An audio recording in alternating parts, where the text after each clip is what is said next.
I wanted to talk about a really good opportunity for you. And of course, we have major weather frontage coming through soon, and maybe past the time you've already seen this or before.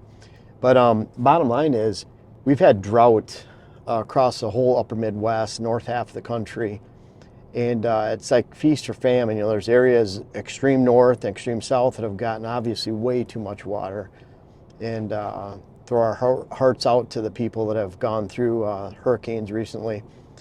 But in these dry portions, giant opportunity for deer, because if later gets into October, we find deer hitting our water holes a lot more frequently anyways. And so then when you add this prolonged drought, and then at the same time, weeds are dying, alfalfa and ag land is getting its last cutting.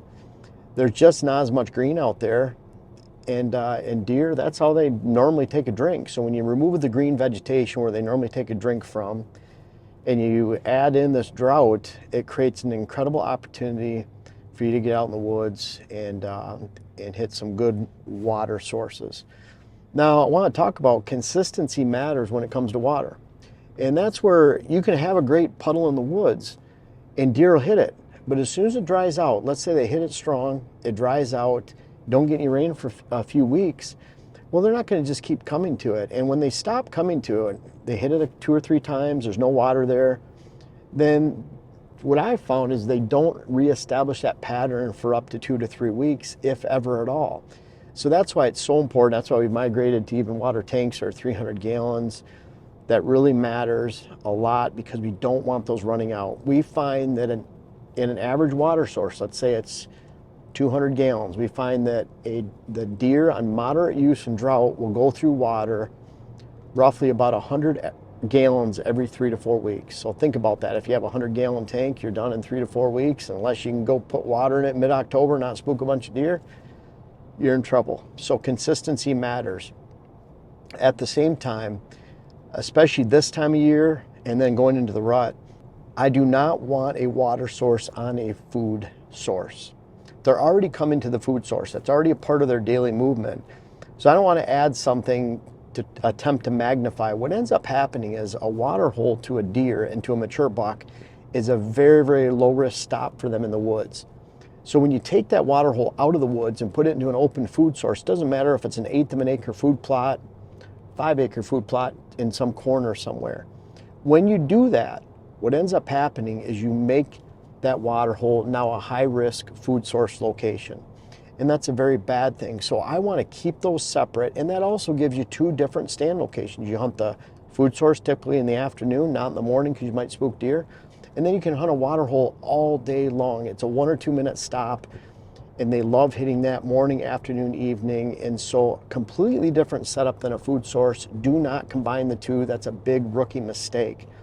Great opportunity now with that drought.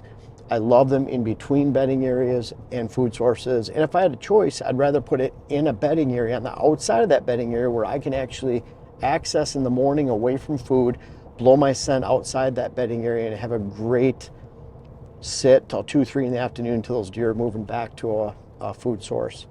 So super opportunity. And when it comes to water holes and EHD, think about it.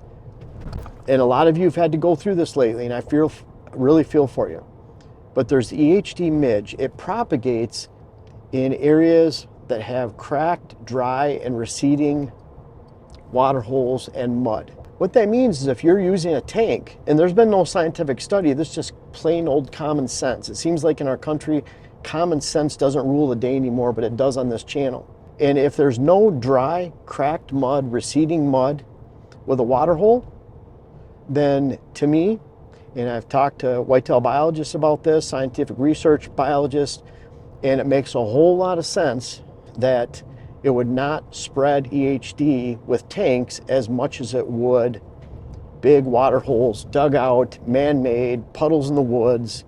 That's where that EHD midge can propagate. It can't propagate in a tank of water.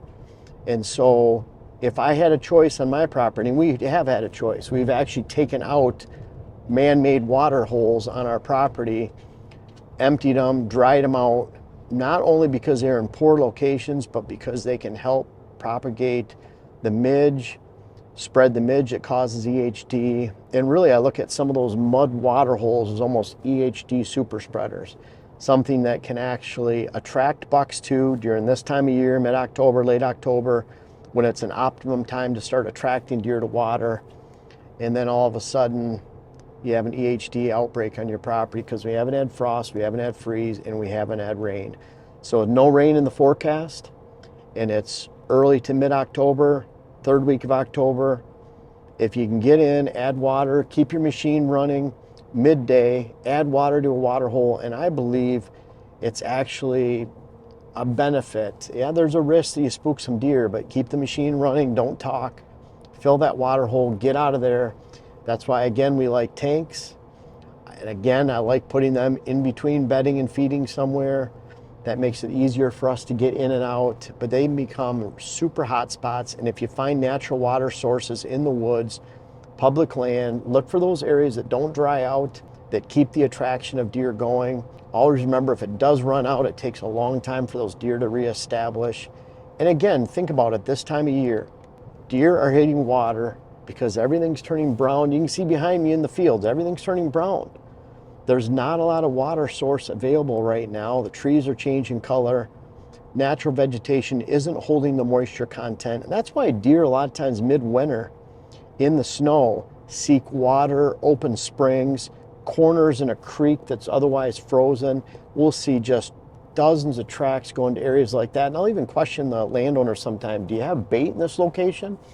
You know, why are all the deer going there? Do you have a minerals lick? Why are deer? And we go in there and it's just a water source. So it's the same thing that applies right now. That's why we don't see a lot of water hole use through August and through the summer months when it's hot. It's actually, they get thirsty when they're super active. And that's right now when they're starting to get a little ruddy, make a bunch of rubs and scrapes, vegetation's dying. It's a perfect opportunity for you. Jen and I are going out tonight. It's a warmer day, but we have a night we can hunt in between family trips and different things that are going on.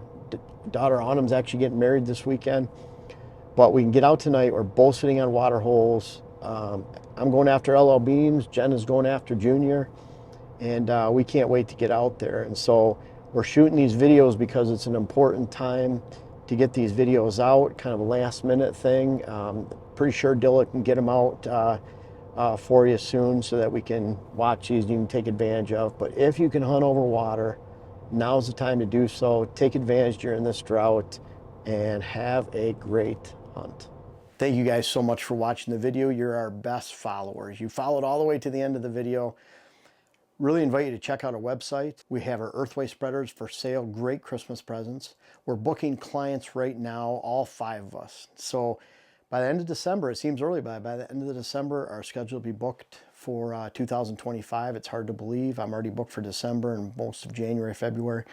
We have our web classes, the rut web class, how to design your whitetail property, and really important, hunting hills and thermals, understanding the wind.